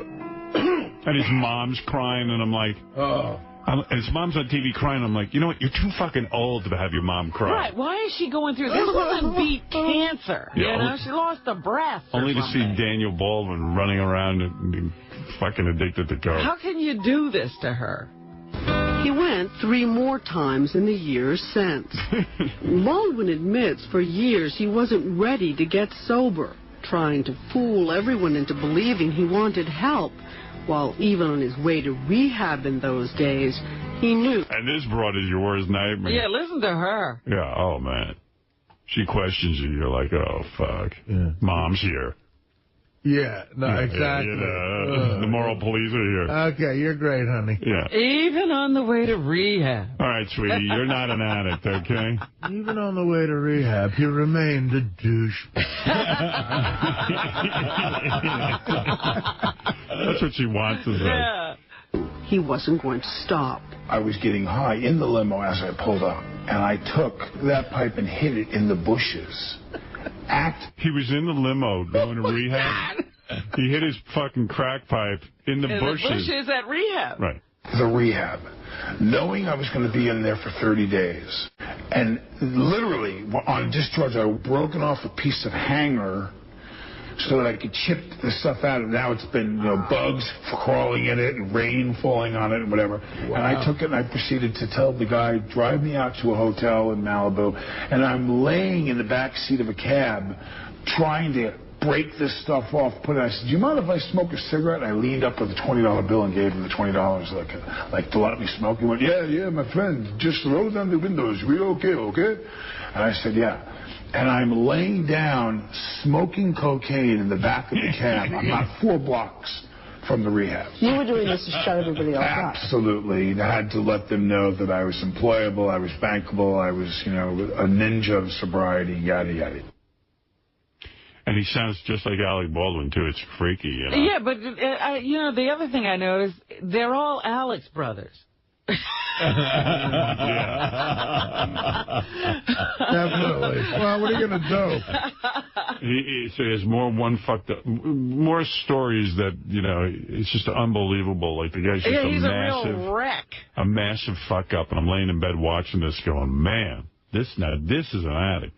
And they have Steven on the show saying, you know, Steven's supposed to be the fuck up. He's the youngest one. Yeah. And Steven's like, you know, I don't know if I can believe him anymore. Right. I've neglected myself for months. In 1 month, I was up for 11 straight days. without eating or drinking except for water. So why does he think that this time he can stay? Well, he don't look like some guy who's been skipping meals. No, he's always a little pudgy for a guy who doesn't eat. He's fat. Yeah, after a run like that, man, at least... He should be away. That's when he should have went for headshots, right after that. He should look like Nicole Richie. Always thinking of a career. Yeah. Can you put acting on the table as something you have to think about whether or not it's a healthy profession for you? Acting didn't cause me to relapse. Acting is what I do for a job. Acting, in many ways, is my therapy. But acting has never caused me, in any way, shape, or form. And then Artie moved to a monastery in Italy. The Stern Show isn't... After quitting the Stern Show, Artie felt he would go to Italy, where he would dry out. Right, he dried out all right. Yeah, I was really upset at that time, and going to Italy now seems really stupid. Even in Italy, he remained a scumbag. Even on the way to Italy, he knew he wasn't going to stop taking drugs. Even amongst Italians, his own people. Even amongst he was rejected. Even amongst his inbred cousins, making mozzarella in their backyard. And he found his true career, opera singer. There you go. And also religion. I don't know if I would have went that way. To use. So Success has, you told me. I guarantee you right now that if I decided to get my real estate license, I'd make $1 million a year in my first year. Take home. I'm just that good at what I do. I could go to law school tomorrow and get a law degree. I guarantee you. What's wrong with him? He's just like, I'm not super professional.